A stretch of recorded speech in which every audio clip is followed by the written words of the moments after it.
जय जय श्री चैतन्य जय नित्यानंद जय जय श्री चैतन्य जय नित्यानंद जय जय श्री चैतन्य जय नित्यानंद जय अद्वैत चंद्र जय गौर भक्त वृंद जय अद्वैत चंद्र जय गौर भक्त वृंद जय अद्वैत चंद्र जय गौर भक्त वृंद जय अद्वैत चंद्र जय गौर भक्त वृंद ओम ज्ञानतिमिरन्दस्य ज्ञानाञ्जनशलाकया चक्षुरुन्मिलितमेन तस्मै श्री गुरु जय श्री कृष्ण चैतन्य प्रभु नित्यानंद श्री अद्वैत गदाधर शिवासदि गौर भक्तवृंद हरे कृष्ण कृष्ण कृष्ण हरे हरे हरे राम राम राम हरे हरे। तो सबसे पहले बहुत बहुत धन्यवाद जो भी उपस्थित भक्त है यहाँ पर, और विशेष करके मैनेजमेंट का मैं धन्यवाद देना चाहता हूँ जिन्होंने आज हमें ये सुनहरा अवसर दिया है। सब लोग हिंदी समझते हैं? सब सुनाई पा रहे? सबको सुनाई दे रहे? सुनाई दे रहे ना सबको? हाँ। तो विशेष करके मैनेजमेंट और यहाँ के भक्तों को मैं धन्यवाद देना चाहता हूँ क्योंकि उन्होंने आज हमें एक सेवा का अवसर प्रदान करके दिया है। तो आज चैतन्य चरितामृत मध्य लीला अध्याय 2 श्लोक क्रमांक 3 पर हम चर्चा करेंगे। शेष एहि रहिला प्रभु रे द्वादश वत्सर वत्सर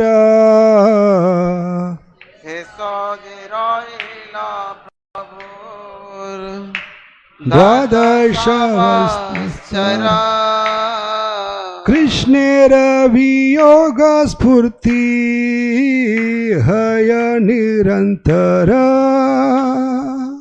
कृष्णेर वियोग स्फूर्ति हय निरंतर शेष ए रहिला प्रभुर द्वादश वात्सर शेष जे रहिला प्रभुर द्वादश वात्सर कृष्णेर वियोग स्फूर्ति हय निरंतर कृष्णेर वियोग स्फूर्ति हय निरंतर शेष ए रहिला प्रभुर द्वादश वात्सर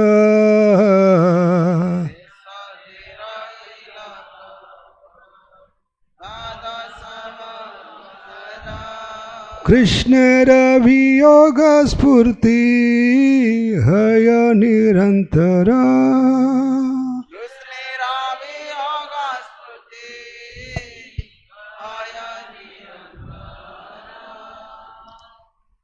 शेष जे रहिला प्रभुर द्वादश वात्सर शेष रहिला प्रभु द्वादश वात्सर कृष्णेर वियोग स्मृति हय निरंतर कृष्णेर वियोग स्मृति हय निरंतर। और कोई?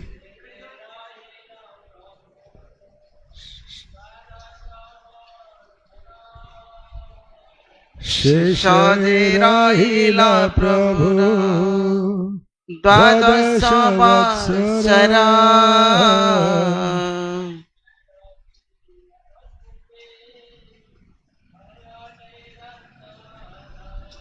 कृष्णेर वियोग स्मृति हय निरंतर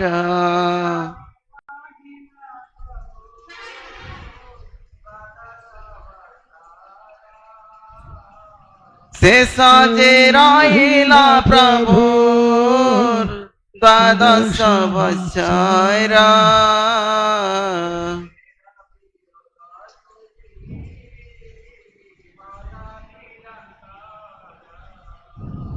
कृष्णेर वियोग स्मृति आय निरंतर। माताएं कुछ प्रयास करना चाहेंगे? शेष अंत में ये वह रहीला रह गए प्रभु चैतन्य महाप्रभु 12 वत्सर 12 साल कृष्णेर भगवान कृष्ण वियोग भगवान कृष्ण के विरह में स्फूर्ति निर्मित हुई हय इस प्रकार निरंतर हमेशा। अनुवाद इस प्रकार है, अंतिम 12 साल भगवान चैतन्य महाप्रभु ने हमेशा ये भाव विवरता का लक्षण प्रकट किया भगवान की विरह में। ओम अज्ञानतिमिरन्दस्य ज्ञानांजनशलाकया चक्षुरुन्मिलितमेन तस्मै श्री गुरुवे नमः। जय श्री कृष्ण चैतन्य प्रभु नित्यानंद श्री अद्वैत गदाधर शिवासदि गौर भक्तवृंद। हरे कृष्ण कृष्ण कृष्ण हरे हरे, हरे राम राम राम। तो बहुत ही सुंदर श्लोक है जहाँ पर भगवान की अंतिम लीला का वर्णन यहाँ पर किया गया है। कैसे भगवान अंतिम 12 साल जगन्नाथपुरी में विशेष करके गंभीरा में बिताएंगे, इसका वर्णन यहाँ पर किया गया है। शेष ये रहीला प्रभुर 12 वत्सर कृष्णेरे वियोग स्फूर्ति है निरंतर। तो ये बहुत ही महत्वपूर्ण विषय यहाँ पर चर्चा किया गया है, क्योंकि हमारी जो सिद्धांत है वो है विप्रलंब सेवा। भगवान के विरह में सेवा ये बहुत बड़ी चीज़ महाप्रभु सिखलाना चाहते थे। कैसे हम भगवान के विरह में इस भौतिक जगत में रहकर भी भगवान की सेवा में लगे रह सकते हैं। इसलिए महाप्रभु ने अंतिम जो 12 साल गंभीरा में बिताए, 12 साल या 18 साल, 18 साल ना, 18 साल, उसमें से जो आखिरी 12 साल है वो बहुत ही महत्वपूर्ण शिक्षाएं हमें प्रदान करते हैं। तो महाप्रभु ने गंभीरा में 18 साल बिताए, लेकिन अंतिम 12 साल उन्होंने एकांत में इस विप्रलंब का अनुभव करने का प्रयास करें। इसलिए जगन्नाथपुरी में लीला हुई, क्योंकि अंतिम 18 साल महाप्रभु जगन्नाथपुरी में थे। इसलिए इस क्षेत्र को, श्री क्षेत्र को विप्रलंब क्षेत्र भी कहा जाता है। क्या कहते हैं? विप्रलंब। यहां आकर महाप्रभु ने अपने निजी जीवन से, अपने जीवन से सिखलाया है विप्रलंब भाव क्या होना चाहिए। तो एक क्या है, भगवान के प्रति अति तीव्र विरह की भावना प्रदर्शित करता है ये 12 साल।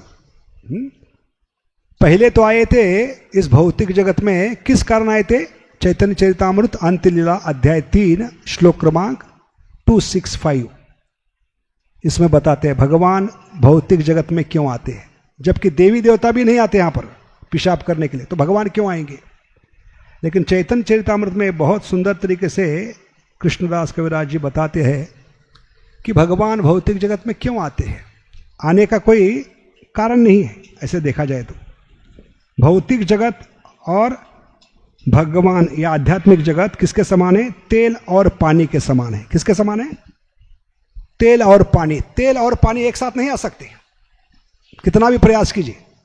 थोड़े समय के लिए उसको घुलाइए, मिलाइए, थोड़े समय के लिए साथ आएंगे, लेकिन जैसे ही शांत हो जाएगा तेल अलग हो जाएगा, पानी अलग हो जाएगा। ऐसे भौतिक जगत और आध्यात्मिक जगत है। तो भगवान को यहां पर भौतिक जगत में आने की कोई जरूरत नहीं। लेकिन इस श्लोक में बताते हैं कृष्णदास कविराज पाद, क्या बताते हैं? अन्य का कथा आपने ब्रजेंद्र नंदन, अवतारी करे न प्रेम रस आस्वादन। बहुत सुंदर श्लोक है। इसमें 4 कारण बताए गए हैं इस श्लोक में, क्यों महाप्रभु भौतिक जगत में आते हैं। अन्य का कथा, श्लोक नंबर क्या है? अंतलीला अध्याय 3 श्लोक क्रमांक 265, 265। अन्य का कथा मतलब क्या है? अन्य का मतलब क्या है? और किसके बारे में चर्चा करने की जरूरत ही नहीं। अनंत कोटि जीव, हाँ 33 कोटि देवता, शिवजी, ब्रह्मा जी, सारे विष्णु, सारे नारायण, इनके बारे में कुछ बात करने की जरूरत नहीं। अन्य किसी के बारे में चर्चा करना यह समय की बर्बादी होगी। अन्य का कथा, इसलिए किसकी कथा करने जा रहे हैं? चैतन्य चरितामृत में बता रहे कृष्णदास, आपने ब्रजेंद्र नंदन, हम उनके बारे में चर्चा करेंगे। किनके बारे में? जो अपने हैं। तो यहां पर संबंध ज्ञान प्रस्तापित किया है कृष्णदास कविराज जी ने, आपने ब्रजेंद्र नंदन, क्योंकि भगवान हमारे हैं, हम भगवान के हैं। ममे वांशो जीवलोके जीवभूत सनातन अहम बीज प्रदापिता। इसलिए हमारी मूल स्थिति क्या है? हम भगवान के अंश है, दास है। जीवेर स्वरूप होए कृष्ण रे नित्य दास, ये संबंध ज्ञान प्रस्तापित किया है आपने ब्रजेंद्र नंदन।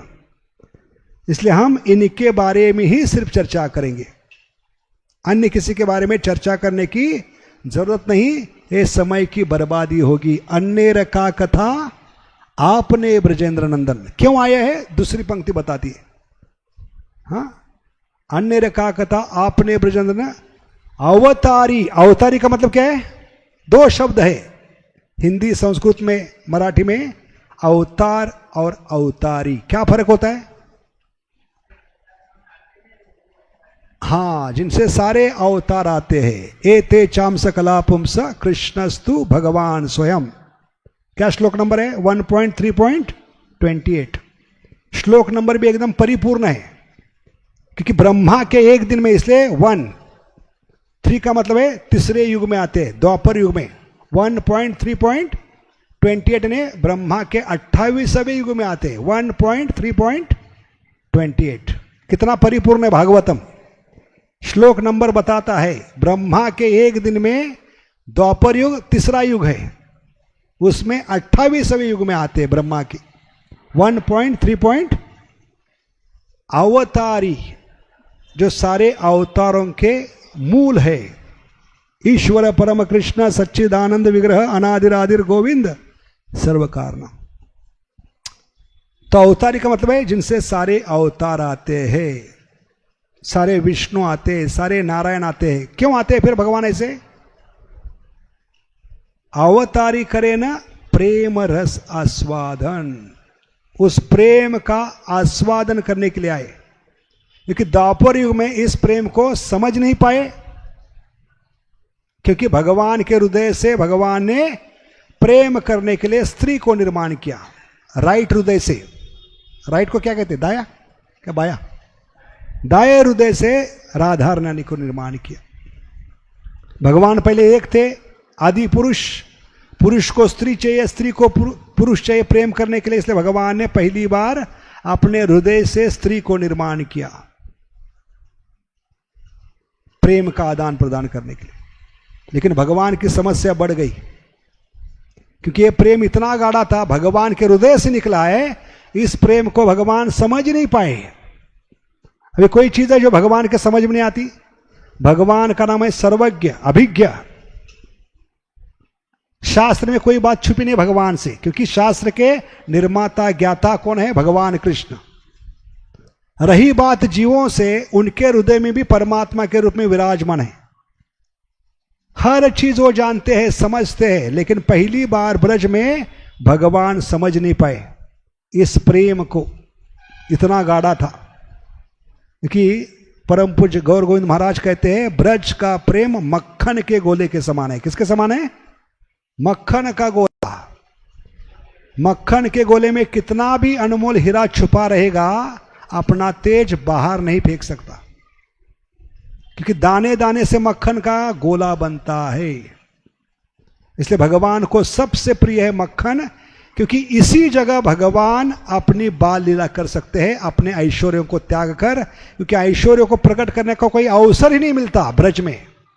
इसलिए भगवान को सबसे प्रिय है मक्खन। मक्खन में 3 विशेष गुण होते, सबसे मुलायम, सबसे ताजा और सबसे सफेद। और दूसरी चीज है, ये मक्खन ही, मक्खन के समान जो गाढ़ा प्रेम है वो भगवान के ऐश्वर्य को ढक देता है। और इस कारण भगवान ब्रज में आकर अपनी बाल लीला कर सकते हैं। इसलिए भगवान को सबसे प्रिय मक्खन। तो ऐसे भगवान इस गाढ़े प्रेम जो मक्खन के गोले के समान है उसमें छुप गए थे। इसके विपरीत गौर गोविंद महाराज बताते हैं, द्वारका का प्रेम है पिघलता घी। किसके समान है? पिघलता घी। पिघलते घी में कितना भी छुपाने का प्रयास करो, हीरा अपना तेज बाहर फेंकना छोड़ नहीं सकता हो। उल्टा घी के कारण और चमक आती है और तेज बढ़ता है। लेकिन इसके विपरीत, जय श्री गौर निताय चंद्र की, श्री कृष्ण बलराम की, श्री निताय, श्री जगन्नाथ बलदेव सुभद्रमाय सुदर्शन चक्र की। तो इस प्रकार भगवान आए इस प्रेम को समझने के लिए, क्योंकि राधारानी का प्रेम इतना गाढ़ा था, उस प्रेम को वो समझ नहीं पाए, इसलिए अगली समस्या बढ़ गई, भगवान इसकी बराबरी नहीं कर पाए। अभी कोई चीज समझ में नहीं आई तो कैसे बराबरी करेंगे? सवाल ही नहीं उठ सकता। जब तक वो चीज समझ में नहीं आई तो उसकी बराबरी करना असंभव है। इसलिए भगवान को इस प्रेम को समझ नहीं पाए, इसलिए उसकी बराबरी नहीं कर पाए। इसलिए ब्रज में हर श्लोक फेल होता है भगवान का। ये यथा माम प्रपद्यन्ते, भगवान पहली बार आदान प्रदान नहीं कर पाए, है कि नहीं? ये यथा माम प्रपद्ये 9.22 क्या कहते भगवान? जिस भावना से जीवात्मा मेरे पास आता है, कोई भी रिश्ता लेकर मैं उसके साथ प्रेम का आदान प्रदान जरूर करूंगा। लेकिन ब्रज में हर एक श्लोक विफल हो जाता है, क्योंकि भगवान को सारी ऐश्वर्यों को त्याग कर ब्रज में प्रवेश करना पड़ता है। जैसे दामोदर लीला में हम देखते हैं, यशोदा माई ने जब भगवान ने ऐश्वर्य दिखाने का प्रयास किया, दामोदर लीला के पहले दिन कौन सी लीला हुई थी? मृद भक्षण लीला। उस मृद भक्षण लीला में पहली बार भगवान ने प्रयास किया एक झलक दिखाने का, ट्रेलर दिखाने का, एक झांकी दिखाने का अपने ऐश्वर्यों की, अपने खुद के मुंह में अपनी भगवत्ता दिखाने का प्रयास किया। और नतीजा क्या हुआ? यशोदा माई बेहोश हो गई। तब यशोदा माई ने कहा, कल जब दामोदर लीला करोगे, तुम्हारी एक एक भगवत्ता निकाल कर नहीं रखोगी तो मेरा नाम भी यशोदा नहीं होगा। इसलिए अगले दिन यशोदा माई पूरी तैयारी से बैठी है भगवान की हर एक ऐश्वर्य को उतारने के लिए, भगवत्ता को उतारने के लिए। इसलिए नरसिंह उपतपनी मध्ये श्लोक आती है, उग्रम वीरम। भगवान कौन है? उग्र है। लेकिन यशोदा माई के सामने क्या बन गए? अभी बिल्ली बन गए, म्याओ म्याओ, है कि नहीं? उग्र भगवान क्या बन गए? शेर के समान धाड़ने वाले भगवान यशोदा माई के सामने बिल्ली का बच्चा बन जाते हैं। उग्रम अउग्रम बन गए। उग्रम वीरम। वीरम का मतलब क्या है? वीर का मतलब क्या है? किसको वीर योद्धा कहते हैं? जो रन छोड़कर कभी भागता नहीं। लेकिन आज पहली बार बाल लीला में भगवान को युद्ध छोड़कर भागना पड़ा। जब यशोदा माई ने हाथ में छड़ी पकड़ी तो भगवान ने क्या किया है? रन छोड़ा है। रन छोड़ रहा है तो बाद में नामकरण किया है काल यौवन ने, लेकिन ये लीला भगवान ने मां के साथ पहले की है, रन छोड़ने की। वीरम क्या हो गए? अवीरम हो गए। आज वीर योद्धा क्या बन गए? रन छोड़कर भाग रहे यशोदा माई को देखकर। क्या ताकत होगी यशोदा माई में? उग्रम वीरम महाविष्णु। यशोदा माई कहते ब्रज में प्रवेश करना है तो महाविष्णु का साइज नहीं चलेगा, लघु विष्णु बाल गोपाल के रूप में आना होगा आपको, तभी प्रेम मिलेगा। प्रेम चाहिए तो ये सारे ऐश्वर्यों को त्याग कर सर्वधर्मान परित्यज सर्व उपाधि विनिर्मुक्तम, ये श्लोक आपको भी लागू होता है ब्रज में। सिर्फ आप बोल वचन नहीं बोल सकते ब्रज में आओगे तो हर एक उपाधि को त्याग कराना होगा, और जितनी भी बचाई हुई उपाधि है मैं आज उतार दूंगी। उग्रम वीरम महाविष्णु ज्वलंतम सर्वतोमुखम। भगवान कौन है? हर एक दिशा में देख सकते हैं, क्योंकि भगवान की दो आंखें सूर्य और चंद्र है। तो ऐसी कोई दिशा है जहां सूर्य चंद्र दिखाई नहीं देता? हर जगह सूर्य चंद्र देख सकते। तो भगवान आज हर दिशा में देखने वाले एक दिशा में देखने के लिए तैयार नहीं, देख ही नहीं सकते। आज कौन सी दिशा में? जब यशोदा माई उनके पीछे छड़ी लेकर भाग रही है, भगवान सब दिशा में देख रहे, लेकिन एक दिशा में नहीं देख रहे। कौन सी दिशा है? पीछे मुड़कर नहीं देख पा रहे आज। इसलिए गाना भगवान को लागू होता है, मुड़ मुड़ के ना देख, मुड़ मुड़ के अगर मुड़ के देखेंगे तो आराम से यशोदा माई पकड़ेगी। इसलिए सर्वतोमुखम आज क्या हो गए? असर्वतोमुखम। इस प्रकार ब्रज का प्रेम इतना गाढ़ा है कि इस गाढ़े प्रेम में भगवान को एक एक ऐश्वर्य, एक एक उपाधि को त्यागना पड़ता है, क्योंकि प्रेम का स्वभाव चैतन्य चरितामृत में अंतलीला में बताते। कृष्णेर नचाए प्रेम, भक्तेर नचाए प्रेम, आपने नाचे तीनों नाचे एक स्थानी। ये प्रेम का स्वभाव है। भक्ति त्रिकोण है, ट्रायोलॉजी ऑफ भक्ति। ये त्रिकोण में ऊपर भगवान है, दूसरे कोने में भक्त है, तीसरे कोने में प्रेम है। प्रेम दोनों का हाथ पकड़कर दोनों को नचाता है। कृष्णेर नचाए प्रेम, भक्तेर नचाए प्रेम, आपने नाचे तीनों नाचे एक स्थानी। किस भगवान को नचाता है? जो सारे देवताओं को नचाते हैं। एकेले कृष्ण आर सार भृत्य, जारे जैसे नचाए तारे वैसे करे नृत्य। किसको किसको नचाया है? इंद्र पूजा में इंद्र को नचाया, गोवर्धन लीला में, और शिवजी को भी नचाया है। कौन सी लीला में? मोहिनी अवतार में। कामदेव को नचाया, सूर्य चंद्र इंद्र, ऐसा कोई देवता नहीं जो भगवान के इशारे पे नाच नहीं सकता। तीन गुणों के प्रभाव में सबको नचाने वाले नचैया। भगवान का नाम क्या है? नचैया। सबको नचाने वाले एकेले कृष्ण आर सार भृत्य, जारे जैसे नचाए तारे वैसे करे नृत्य। इसलिए नृत्य करने में सबसे एक्सपर्ट है भगवान, सबसे ऊपर है। इसलिए उनका नाम है नटवर। वर का मतलब है ऊपर, नटवर, नाचने वालों में सबसे ऊपर है। जबकि शिवजी का नाम क्या है? नटराज। तो आचार्य तुलना करते, नाचने में श्रेष्ठ कौन है, सबसे ऊपर कौन है, नटवर या नटराज? क्यों? क्या सबूत है? हाँ,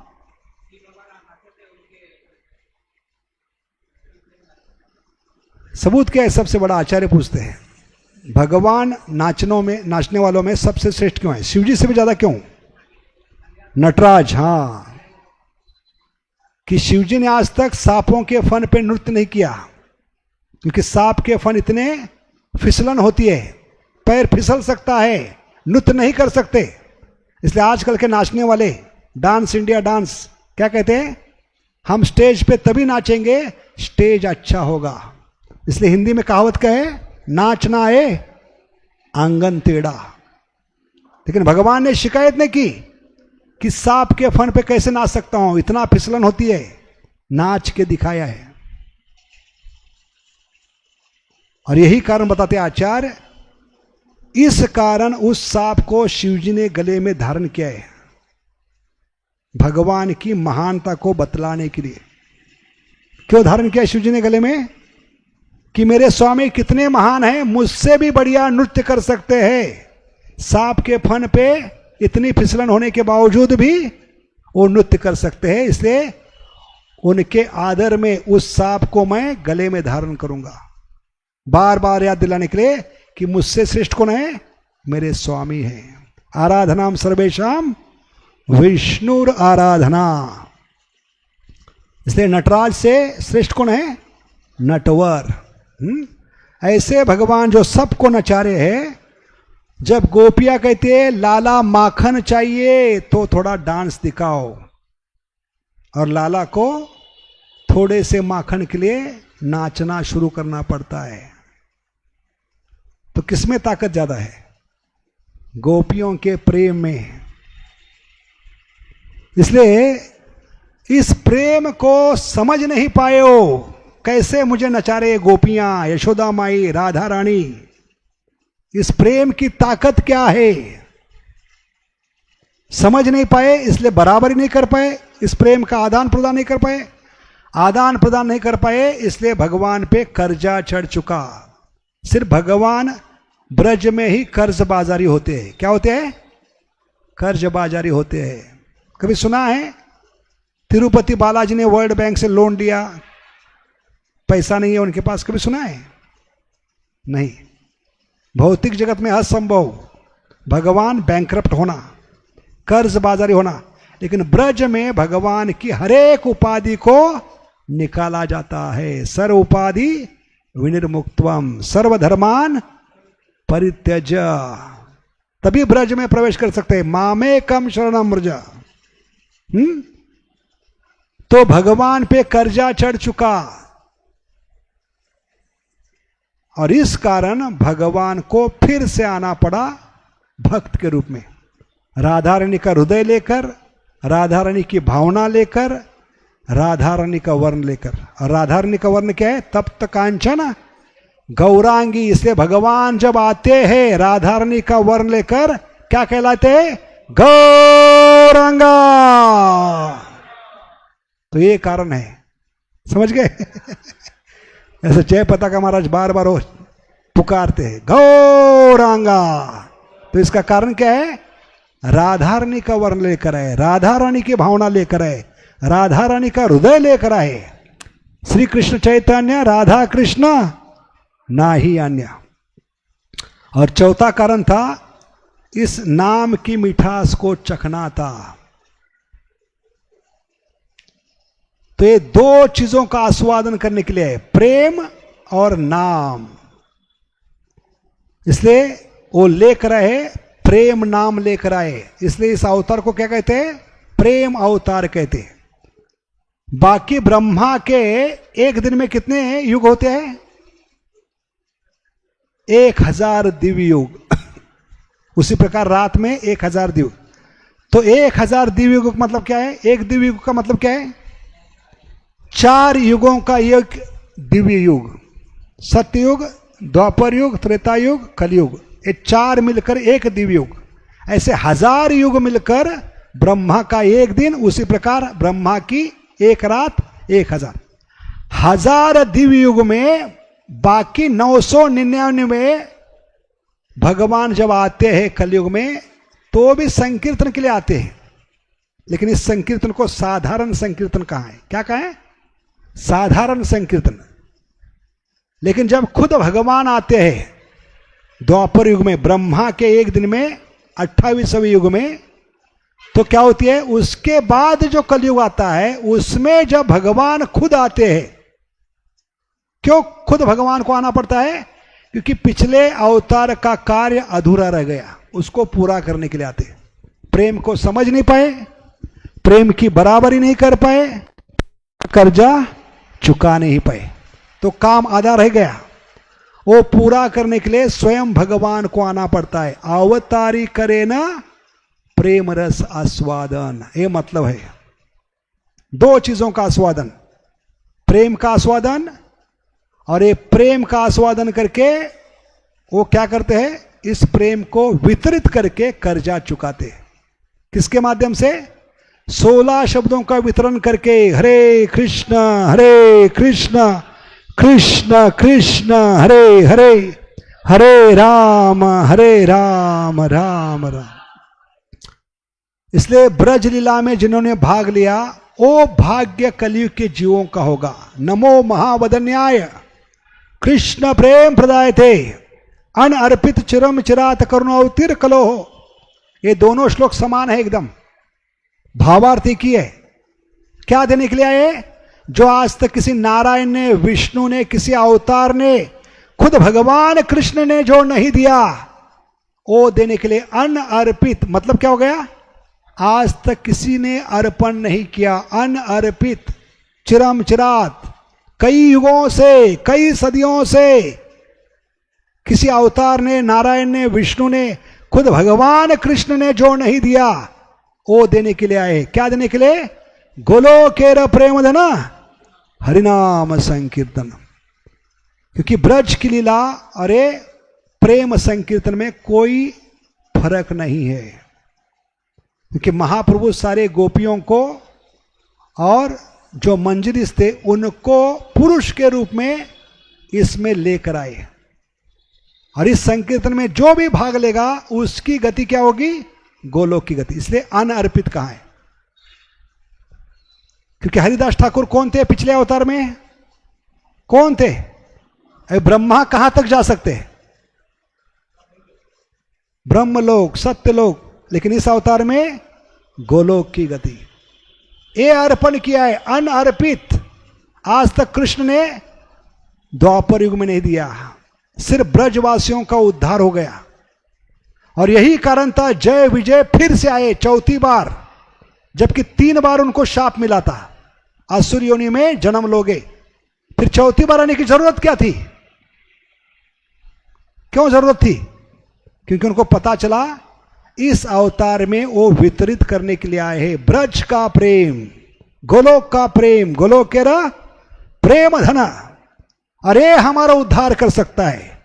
बाकी युगों में मारक मंत्र होता है, असुरों का वध होता है। इस अवतार में वध करने के लिए नहीं, सांगोपांगास्त्र, विशेष अस्त्र लेकर आए। हरे कृष्णा कृष्ण कृष्ण हरे हरे, हरे राम राम राम। और इस अस्त्र की विशेषता क्या है? ये मारक नहीं तारक मंत्र होगा। और इसलिए लोचनदास ठाकुर क्या कहते हैं? पापी तापी जत छिलो हरि नामे उद्धारी लो, तारा साक्षी जगाए मधाई। इसके पहले वध हो चुका है। हिरण्यकशिपु, हिरण्याक्ष, रावण, कुंभकर्ण वध हो गया। शिशुपाल, दंतवक्र वध हो गया है। लेकिन जगाए मदाई का वध नहीं। क्या हुआ है? उद्धार करने के लिए आए, गोलोक की गति देने के लिए आए। क्योंकि जय विजय ज्यादा से ज्यादा कहां तक जा सकते? वैकुंठ के द्वार तक, अंदर भी नहीं जा सकते। द्वारपाल है वो, द्वारपाल या डोरपाल जो भी है। इंग्लिश में डोरपाल और हिंदी में द्वारपाल। ऐसे जय विजय वैकुंठ के अंदर भी नहीं जा सकते, तो गोलोक कैसे जाएंगे? लेकिन जब जगाए मधाई बनकर आए तो वैकुंठ के ऊपर गोलोक में चले गए। पापी तापी जत छिलो हरिनामे उद्धारी लो, तारा साक्षी जगाए मधाई। शिवजी कौन बनकर आए गौर लीला में? अद्वैताचार्य। देखिए शिवजी भी परेशान थे कलयुग के नमूनों से। शिवजी भगवान से विनती करने लगे, एक कलयुग के नमूनों का उद्धार मैं भी नहीं कर सकता। पिछले युगों में मैंने भूत पिशाचों का उद्धार किया है, लेकिन कलयुग के नमूने भूत पिशाच से भी गिरे हुए हैं। ये सबूत है। कितने पतित जीव होंगे कलयुग में, शिवजी बता रहे। जबकि मैंने बाकी युगों में भूत पिशाचों का उद्धार किया, जिनको स्थूल शरीर नहीं था उनका उद्धार किया। स्मशान में रहकर, उनके साथ भांग पीकर, उनके साथ नृत्य करके मैंने उनका उद्धार किया। लेकिन कलयुग के इतने गए गुजरे जीव हैं, इनका उद्धार हो ही नहीं सकता। इसलिए खुद को आना पड़ेगा आपको। जब तक आप नहीं आओगे तब तक इनका उद्धार नहीं हो सकता। तो कितनी हम गिरे हुए कलयुग के जीव है। अद्वैताचार्य कौन है? डेडली कॉम्बिनेशन है। किसका किसका कॉम्बिनेशन है? महाविष्णु और सदाशिव। ये डेडली कॉम्बिनेशन भी कुछ बिगाड़ नहीं पाया कलयुग के नमूनों का। तब जाकर विनती की हृदय से, अंतकरण से, सिंह गर्जना करते हुए गंगा किनारे बैठकर शालिग्राम को गंगा जल और तुलसी का पत्ता अर्पण करते हुए सिंह गर्जना से जब भगवान को याचना की, हरे कृष्ण कृष्ण कृष्ण हरे हरे, हरे राम राम राम, तो वो भगवान को प्रकट करने के लिए मजबूर किया। क्योंकि एक साथ दो भक्त भी भगवान को दिल से प्रार्थना करते हैं तो भगवान को प्रकट होना पड़ता है। ये नारदीय पुराण में भगवान का वचन है, ना हम तिष्ठामि वैकुंठे ना हम योगिनाम हृदय शिवा यत्र गायन्ति मद भक्ता तत्र तिष्ठामि नारदा। अरे श्लोक पूरा करने के लिए, क्योंकि उसी इलाके में हरिदास ठाकुर भी भगवान को 24 घंटा पुकार रहे और शिवजी भी पुकार रहे। ब्रह्मा और शिवजी ने मजबूर किया, अद्वैताचार्य और हरिदास ठाकुर के दो प्रेमी भक्त भगवान को पुकारे तो भगवान को आना ही पड़ा। ना हम तिष्ठामि वैकुंठे ना हम योगिनाम हृदय शिवा यत्र गायन्ति मद भक्ता तत्र तिष्ठामि नारदा। समझ गए? तो शिवजी कहां तक जा सकते हैं? महेश धाम, उसके ऊपर नहीं जा सकते। लेकिन इस अवतार में गोलोकेर प्रेम धन हरिनाम संकीर्तन। लक्ष्मी कहां तक जा सकती है? वैकुंठ। लेकिन इस अवतार में विष्णु प्रिया, लक्ष्मी प्रिया, गोलोक की गति। ये मतलब है नमो महावदन्याय अन अर्पित चिरम चिरात करुणोतिर। क्योंकि इस प्रेम को समझ लिया पहले आस्वादन करके। जैसे गुलाब जाम, काले गुलाब जाम होते बड़े बड़े, बहुत मीठे होते, और 10-12 खाने के बाद, खुद आस्वादन करने के बाद बच गए तो हम क्या कहते हैं? प्रभु जी आप भी खाइए, बहुत अच्छे हैं, अगर बच गए तो, है कि नहीं? तो पहले हम आस्वादन करते हैं। ऐसे महाप्रभु ने पहले आस्वादन किया इस नाम का, हरे कृष्ण कृष्ण कृष्ण हरे हरे, हरे राम राम राम हरे। और उसके बाद वितरित भी किया है, क्योंकि इस प्रेम का कर्जा चुकाना था। इसलिए इस अवतार को प्रेम अवतार का है, प्रेम संकीर्तन का है। क्यों? बाकी युगों में सिर्फ संकीर्तन, लेकिन इस युग में प्रेम संकीर्तन क्यों कहा गया है? क्योंकि प्रेम को समझना था, प्रेम की बराबरी करनी थी, कर्जा चुकाना था, और इस प्रेम को वितरित भी करना था। अवतारी करे ना प्रेम रस आस्वादन। इस प्रकार भगवान आए इसका आस्वादन करने के लिए, और आस्वादन करने के बाद आखिरी जो 12 साल है उन्होंने कैसे बिताया यहां पर बताया गया है। बहुत सुंदर श्लोक है ये, जहां पर कृष्णदास कविराज जी बता रहे कि किस प्रकार भगवान की विरह की भावना बढ़ने लगी। ये विरह की भावना कहां से आई? प्रश्न उठता है, कहां से आई महाप्रभु में? क्योंकि हृदय राधा रानी का है। कितनी विरह में थे राधा रानी जब भगवान ब्रज को छोड़कर पहली बार ब्रज के बाहर कदम रख रहे थे। ऐसे तो भगवान ब्रज के बाहर कदम रखते नहीं, गौर गोविंद महाराज कहते भगवान में ताकत नहीं कि ब्रज के बाहर एक भी कदम रखे, क्योंकि उनके प्रेमी भक्तों का हृदय ही ब्रज है। इसलिए चौराग्रह ने अष्टक में क्या कहते हैं अंत में, 8वीं पंक्ति में, पलाए से कुत्र, कहां भाग जा सकते हो हे गोविंद, हे गोपाल, भले मेरे हाथों से छूटकर आप शाम के समय, भले आपका नाम श्याम है, शाम को घर लौटना पड़ता है, भले मेरे हाथों से छूटकर भाग सकते हो, लेकिन मेरे दिल से कैसे भाग सकते हो? क्योंकि मैंने आपको दिल में हमेशा के लिए कैदी बना के रखा है। इस कैद खाने से भले कितने भी प्रलय आए, सृष्टि का कितने भी बार नाश हो, फिर से निर्माण हो, इस कैद खाने से बाहर निकालने की इजाजत आपको नहीं है। प्रेमी भक्त अमर बांधिया चे हृदय भीतरे, जहार नैन पड़े तहार देखे र अमार। ये ताकत होती है प्रेमी भक्तों में। प्रेमी भक्तों के पास ही वो रस्सी होती है, रज्जू होती है, जिसके बारे में गौर गोविंद महाराज ने बहुत सुंदर किताब लिखा है, bound by the rope of love. प्रेम की रज्जू, ये प्रेम की रज्जू सिर्फ भक्तों के पास होती है, असुर के पास नहीं होती। क्या फर्क है सुर और असुर में? सुर किसको कहते हैं? सुर और असुर में फर्क क्या है? सिंपल भाषा में जो भगवान के सुर में सुर मिलाता है उसको सुर कहते हैं। मिले सुर मेरा तुम्हारा, वो सुर है। और जो भगवान के सुर में सुर मिलाना तो नहीं, उसको असुर का है। और तीसरा प्रकार है ससुर, जिसका कोई कसूर नहीं है।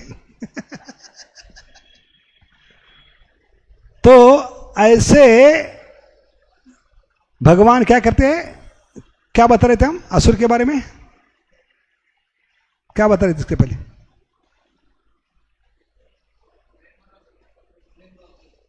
प्रेम रज्जू असुर के पास नहीं होती, सिर्फ भक्तों के पास। इसलिए प्रेमी भक्त हमारा बांधिया हृदय। और ऐसे भगवान को दिल में बांधने से वो जहां भी दृष्टि डालते हैं वो भगवान को देख सकते हैं। बाहर नरसिंहो हृदय नरसिंहो। क्योंकि दर्शन आंखों से नहीं होता। अगर दर्शन आंखों से होता तो बिल्वा मंगल ठाकुर कैसे भगवान को देख पाते? कैसे अंधा व्यक्ति भक्त बनेगा? कोई भौतिक बाधा नहीं है, पात्र अपात्र न देखी। इसलिए भगवान को देखना है तो चमड़े की आंखों से नहीं। ये चमड़े की आंखों से क्या देख सकते हैं? इसलिए जो नास्तिक लोग आह्वान करते कलयुग में भगवान को, भक्तों को, कि भगवान को दिखाओ, उनको भगवान ने प्रति आह्वान किया है, चैलेंज किया है। क्या चैलेंज है? कि मूर्ख उल्लू के पट्टे, मूर्खों के सरदार, तुम मुझे देखने का प्रयास करो। मुझे देखने से पहले आपके आंखों के ऊपर बाल बिठाए। क्या बिठाए? क्या कहते हैं इसको? भुएं, आईब्रोज। भगवान का ओपन चैलेंज है, हरे कृष्णा चैलेंज नास्तिकों को। जो भगवान को दिखाओ, भगवान को दिखाओ कहते हैं, उनको चैलेंज क्या है? भगवान करे बेटा तुम्हारे आंखों के ऊपर बाल बिठाए, ओ देख के दिखाओ, बाद में मुझे देखो। ये ओपन चैलेंज है। देख सकते हैं? नहीं। तो कैसे भगवान को देखेंगे? चमड़े की आंखों से। इसलिए दर्शन होता है हृदय में। लेकिन इसकी विधि क्या है? कान से दवाई अंदर जानी चाहिए। प्रेमांजन चुरित भक्ति विलोचनेन संता सदैव हृदयेषु विलोकयन्ति यम श्याम सुंदर अचिंत्य गुण स्वरूप गोविंदमादि पुरुषम समहौ बचाओ मी। है कि नहीं? अरे जगन्नाथ जी के वचन है। जिसमें भी ये विरह की भावना होगी राधारणी के समान, वही मुझे श्याम सुंदर के रूप में देख पाएगा। इसलिए महाप्रभु यहां पर वो भावना को उजागर कर रहे आखिरी 12 साल में, क्योंकि उनको जगन्नाथ को किस रूप में देखना है? श्याम सुंदर के रूप में। ये ब्रह्मा जी का वादा है, कम ना ज्यादा। यह है ब्रह्मा का वादा। ब्रह्म संहिता में प्रेमांजन चुरित भक्ति विलोचनेन, आंखों में अंजन चढ़ना चाहिए। कौन सा अंजन? जीव दया नेत्र प्रभा नहीं, जाई काजल नहीं, जो बाजार में सुरमा मिलता है, काजल मिलता है थोबड़े की सुंदरता बढ़ाने के लिए। सुंदरता आत्मा की होती है, हृदय की होती है। वहां भगवान दर्शन देंगे। आंखों में सुंदरता नहीं होती, चमड़े की आंखों में। इसलिए भगवान कान से प्रवेश करते हैं, प्रविष्ट कर्ण रंध्रेण। इसलिए भगवान को प्राप्त करना है तो रुक्मिणी माता हमें सिखला रही है, कान से मिलेंगे कान्हा। कहां से मिलेंगे कान्हा? कान से मिलेंगे कान्हा। इसलिए प्रभुपाद ने नाम भी दिया है संस्था का, इस कान। क्या है? इस कान से सुनो। क्योंकि कान से क्या मिलेंगे? कान्हा मिलेंगे। नहीं तो इस कान से उस कान तो चली जाएगी मुस्कान। इस कान का स्पेलिंग क्या है? IS KCON, क्या मतलब है इसका? पूरा सार दिया है। जो 12 साल अभ्यास किया उसका सार 6 अक्षरों में प्रभुपाद ने दिया है। इसलिए कलयुग में ऐसे कोई आचार्य नहीं है जिन्होंने 12 साल का महाप्रभु का अनुभव 6 अक्षरों में दिया है। ए विप्रलंब, विरह की भावना बढ़नी है तो भगवान के बारे में सुनो, और भगवान ने यही बताया है। 7.1 गीता का क्या है? तत्शृणु, सुनो मी। क्या कहे भगवान? तत्शृणु का मतलब क्या है? सुनो मी, नहीं तो सुनामी आएगा जीवन में। क्या आएगा? हाँ, सुनो मी नहीं तो सुनामी आएगा। समझ गए? इस्कॉन स्पेलिंग क्या है? ISKCON, 2 का ग्रुप बनाया, 2 अक्षरों का, 2 अक्षरों का ग्रुप बनाया तो क्या हो गया? अंत में प्रश्न चिन्ह किया, क्या हो गया? Is Krishna consciousness on? क्या मैं ध्यान पूर्वक सुन रहा हूं कि नहीं? हम मूर्ख लोग क्या पूछते हैं? Is mobile on, is TV on? नहीं, क्या पूछना है? कथा में बैठकर मैं ध्यान पूर्वक सुन रहा हूं कि नहीं? सुनने से जगन्नाथ जी प्रकट होते हैं इस भौतिक जगत में, क्योंकि सुभद्रा माई ध्यान पूर्वक सुन रही थी, कृष्ण बलराम भी खुद अपनी लीला सुन रहे थे, इसलिए उनको जगन्नाथ बन के आना पड़ा। ये ताकत है, जगन्नाथ को भी प्रकट कर सकती है इस्कॉन। इस कान से सुनने से, कान से मिलेंगे कान्हा। समझ गए? इसलिए कान से दवाई अंदर जानी चाहिए। कई मूर्ख लोग पूछ रहे 20-30 साल के बाद हरे कृष्ण महामंत्र काम क्यों नहीं कर रहा है? हरे कृष्ण में वायरस घुस गया क्या? महाप्रभु ने पासवर्ड चेंज कर दिया? प्रॉब्लम क्या है? वायरस का मतलब है व्हाई देयर इज नो रस। वायरस का मतलब क्या है? व्हाई देयर इज नो रस। नाम में रुचि क्यों नहीं आ रही? वो मतलब है वायरस। इसका कारण क्या है? सुन नहीं रहे हम, भगवान को कान से आमंत्रित नहीं कर रहे। भगवान जब कान से अंदर प्रवेश करेंगे तो उसका असर आंखों पे होगा, आंखों में अंजन चढ़ेगा। कौन सा अंजन? प्रेम का अंजन। और आंखों में चढ़ने के बाद वो दिल में उतरेगा, क्योंकि हमारा हृदय कांच की बोतल के समान है। किसके समान है? गौर गोविंद महाराज बताते हैं हमारा दिल कांच की बोतल के समान है। तो इस दिल में भगवान क्यों नहीं उतर रहे? कांच का ढक्कन खोल के रखा है हमने, फिर भी भगवान हमारे हृदय में क्यों नहीं उतर रहे? क्या प्रॉब्लम है? भगवान इतने आसानी से हमारी कांच रूपी दिल की बोतल में क्यों नहीं उतरते? कौन बताएगा?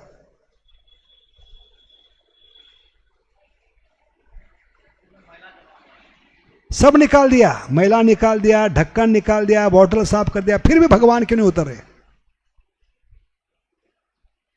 क्योंकि वो विरह की भावना नहीं है। जब विरह की भावना होगी तब भगवान भले त्रिभंग भी है। अभी कोई त्रिभंग चीज आराम से बोतल में कैसे उतर सकती है? लेकिन गोपियों में वो विरह की भावना है, वो लालायिता है, वो उत्कंठता है। ये विरह की भावना जन्म देती है सबसे बड़े गुण को, जो भगवान को मजबूर करती है, भगवान को खरीद सकती है। पद्यावली में क्या कहते हैं रूप गोस्वामी? 20वां श्लोक, 20 श्लोका, लौल्यम एकलम मात्र जन्म कोटि सुकृति न लभ्यते। इस लौल्यम का, उत्कंठता, ईगरनेस, लालायिता, कितने शब्द है इसके? क्या मतलब है उत्कंठता का? मतलब उत्कंठता मतलब क्या है? इसका अर्थ क्या है? उत्कंठता, कंठ आगे करके बैठना कथा में। अभी नई चीज क्या आने वाली है, नया जोक क्या आने वाला है। पीछे दीवार को चिपक कर बैठेंगे तो खराटों का आवाज आएगा फिर। इसलिए कथा में कंठ आगे करके बैठते हैं, उसको क्या कहते हैं? उत्कंठता। ये उत्कंठता भगवान को दिल में उतारने के लिए मजबूर करेगी। समझ गए? तो ये विधि है, प्रेमांजन छुरित भक्ति विलोचनेन संता सदैव हृदयेषु विलोकयन्ति यम श्याम सुंदर अचिंत गुण स्वरूप गोविंदमादि पुरुषम समहो बचा। इसलिए जगन्नाथ जी भी ये विरह की भावना में है, इसलिए रथ आगे नहीं बढ़ रहा है रथ यात्रा में। क्यों? क्योंकि महाप्रभु भी पीछे चले गए रथ के पीछे।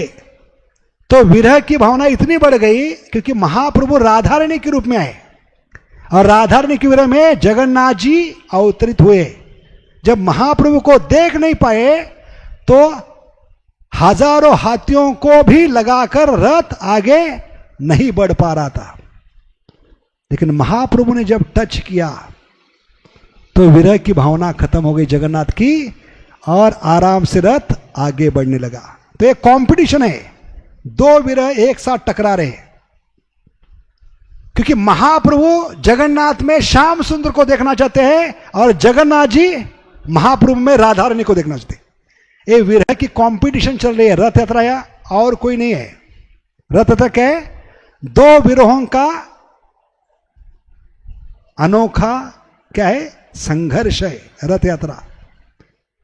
क्योंकि महाप्रभु को जगन्नाथ जी में क्या देखना है? श्याम सुंदर देखना है। क्योंकि राधा की भावना से उनको जगन्नाथ में श्याम सुंदर देखना है और जगन्नाथ जी को महाप्रभु में राधा रानी को देखना है। ये विरह की यात्रा है जगन्नाथ रथ यात्रा, समझ गए? ये कंपटीशन है। और राधा रानी का विरह क्या है? कितना विरह था राधा रानी में, कोई बता सकता है?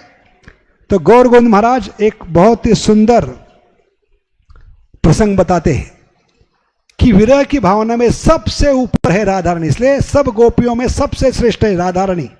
क्या विरह की भावना है? जब उद्धव जी गोपियों को समझाने के लिए वृंदावन में आए तो ब्रज का विरह क्या है? इस विरह को जो प्राप्त करेगा वो भगवान को प्राप्त करेगा, तभी ब्रज में प्रवेश कर सकते हैं। तो ब्रज में जब प्रवेश किए तो नंद बाबा के आंगन में प्रवेश किए तो आंगन में गौशाला थी। कितनी गैया थी? 9 लाख गए। तो गौशाला से गुजर रहे थे तो एक गटर में पानी निरंतर बह रहा था, तो उनको लगा किसी ने टैब गलती से बंद नहीं किया होगा।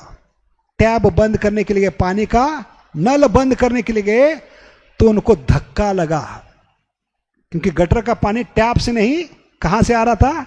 निरंतर गैयों और बछड़ों की आंखों से पानी बह रहा था, गंगा जमुना के समान। इसलिए गटर बह रही थी, गटर में बाढ़ आ गया था। ये विरह था किन में? गैयों में और बछड़ों में। अभी गोपियों को समझाने के लिए गए तो समझा नहीं पाए। क्यों? क्योंकि उद्धव जी को प्रश्न उठा कि भगवान की विरह में ये निरंतर रोते जा रही है, किस मुंह से इनको कहूं कि रोइए मत? क्योंकि जीवन का उद्देश्य है भगवान के लिए रोना, अरे 24 घंटा भगवान के लिए रो रही है। इसलिए गौर गोविंद महाराज बताते हैं हमने स्कूल खोला है। कौन सा स्कूल? Crying school. क्योंकि रोना ही हमारा धंधा है। आते समय रोते हुए आते हैं, है कि नहीं? जीवन भर रोते होते हैं और जाते समय सबको रुला के जाते हैं। तो हमारा धंधा क्या है? रोना और रुलाना। तो भगवान के लिए कभी रोएंगे। इसलिए गौर गोविंद महाराज कहते थे हमने स्कूल खोला है, इस्कॉन, और कुछ नहीं। कौन सा स्कूल है? कैसे भगवान के लिए रोना है, क्रंदन करना है। हरे कृष्ण कृष्ण कृष्ण हरे हरे, हरे राम हरे राम। इसलिए उद्धव जी भ्रमित हो गए। जो गोपियां निरंतर भगवान के लिए रो रही है उनको कैसे बता सकता हूं रोइए मत? ये तो जीवन की परिपूर्णता है। भगवान के विरह में रो रही है। और यशोदा माई का विरह क्या था? सुबह का वो ब्रेकफास्ट, क्या कहते हैं उसको? ब्रेकफास्ट को, सुबह का ब्रेकफास्ट को क्या कहते हैं? नाश्ता। सुबह का नाश्ता बनाकर दरवाजे में बैठती थी क्योंकि जाते समय बोल के गए गोपाल जरूर आऊंगा, शायद कल नहीं आया आज आएगा। इस आशा से सुबह का नाश्ता बनाकर दरवाजे पे बैठी है। अभी इंतजार करते करते सेपरेशन में सुबह की दोपहर हो गई, फिर से उठ गई। अभी सुबह का नाश्ता ठंडा हो गया, मुझे गोपाल को गरम गरम खिलाना है, फ्रेश खिलाना है, भगवान को सड़ा हुआ नहीं खिलाना है, ताजा खिलाना है। इस भावना से फिर से दोपहर के भोजन में लगती है। दोपहर का भोजन बनाकर फिर से दरवाजे पे आकर बैठती है आशा से। ऐसे लोटा बाबा बैठे हैं, ऐसे यशोदा माई बैठी है। ये विरह की भावना है ब्रज की, इसलिए भगवान उनके साथ 24 घंटा रहते हैं। ये जब तक विरह की भावना नहीं होगी भगवान प्रवेश नहीं करेंगे। इसलिए हम देखेंगे विरह की भावना क्या होनी चाहिए। अंत में राधारानी को समझाने के लिए गए, कौन? उद्धव जी। तब राधारानी कहती है, क्या कहती है? जब पूरे घर को आग लपेट में लेती है तो किसान साधारणतः सबसे पहले किसको रिहा करता है? जो निष्पाप मूक जानवर है उसको पहले रिहा करता है, उसको बचाने का प्रयास करता है। बहुत सुंदर तुलना है। विरह का सबसे ऊंचा स्तर राधारानी का है। वो बतला रही है कि घर में जब आग लगती है, आग पूरे घर को आप लपेट में लेती है, तो किसान मालिक अपने निष्पाप जानवर को सबसे पहले मुक्त करता है। तो उस तुलना में कह रही है मेरा शरीर उस मकान के समान है। किसके समान है? मुरा ये भौतिक जगत में मैं जो शरीर लेकर आई हूं वो मकान के समान है, और मेरी आत्मा उस जानवर के समान है। कितनी सुंदर तुलना की राधारानी ने। देखिए शरीर किसके समान है? मेरा उस मकान के समान है, हवेली के समान है। और इस हवेली में आत्मा किसके समान है? मूक जानवर के समान है, निष्पाप जानवर के समान है। और कृष्ण मालिक है इस हवेली के। और कृष्ण ने ब्रज को छोड़ते हुए वचन दिया है। क्या वचन दिया है? मैं जरूर लौटूंगा। ये वचन किसके समान है? घर को आग लगा के जाने के समान है। कितनी सुंदर तुलना है। मेरा शरीर घर के समान है, मेरी आत्मा जानवर के समान है, लेकिन जानवर को बांध के गए, बोल्ट मार के गए, लॉक लगा के गए। कौन सा लॉक? मैं लौटूंगा, ये लॉक लगा के गए। जैसे कौन बनेगा करोड़पति में अमिताभ बच्चन बार बार क्या कहते हैं? लॉक किया जाए। ऐसे भगवान ने लॉक किया है सारे गोपियों को, राधारानी को लॉक करके रखा है। क्या वचन देकर? मैं जरूर लौटूंगा। और बेचारी उस घर में जल रही है, निष्पाप जानवर के समान। कृष्ण का घर को आग लगाने के बाद वो जानवर को बाहर आने नहीं दे रहे, क्योंकि उन्होंने वापस जरूर लौटूंगा ये वचन देकर वो बोल्ट मार के लॉक लगा के चले गए, और कभी वापिस नहीं है। और उस विरह की अग्नि में जल रही है गोपियां, और ऐसी विरह की भावना लेकर गए हैं, क्योंकि राधारानी का हृदय लेकर गए। इसलिए आखिरी 12 साल उनको अनुभव करना ही पड़ा इस विरह का, और कोई उपाय नहीं था। हरेर नाम हरेर नाम हरेर नाम, क्योंकि हृदय राधारानी का है, भावना राधारानी की है। वो विरह की भावना में जल रही है, तो महाप्रभु चुपचाप कैसे बैठ सकते हैं? आखिरी 12 साल उनको एक कार्य पूरा करना था, नहीं तो फिर से आधा काम रहता था। इसलिए आखिरी 12 साल महाप्रभु ने क्या किया है? इस विरह की भावना का अनुभव किया है, जिसमें गोपियां जल रही है पूरा जीवन, राधा रानी जल रही है, सारे बछड़े जल रहे हैं, सारा ब्रज जल रहा है, नंद यशोदा जल रहे हैं। वो सारे की भावना लेकर वो जिए हैं 12 साल। तो इसलिए ये बहुत ही महत्वपूर्ण प्रसंग है। जितना हमें विरह भगवान के प्रति होगा उतने जल्दी भगवान के हम करीब आएंगे, क्योंकि विरह ही नहीं होगा तो मिलन कैसे होगा? इसलिए जीवात्मा में जब तक वो तड़प नहीं होती मछली के समान, मुझे भौतिक जगत से बाहर निकलना है। हर रोज सुबह उठने के बाद आईने में जब थोबड़ा देखते हैं तो हमें लज्जा आनी चाहिए, हमें खेद होना चाहिए। वी शुड बी डिस्गस्टेड कि मुझे भगवान के बिना और एक दिन जीवन इस भौतिक जगत में बिताना पड़ेगा। ये हमें बुरा लगना चाहिए। ये बुरा लगना ही उस अग्नि का जलना शुरू होगा। क्या बुरा लगना चाहिए?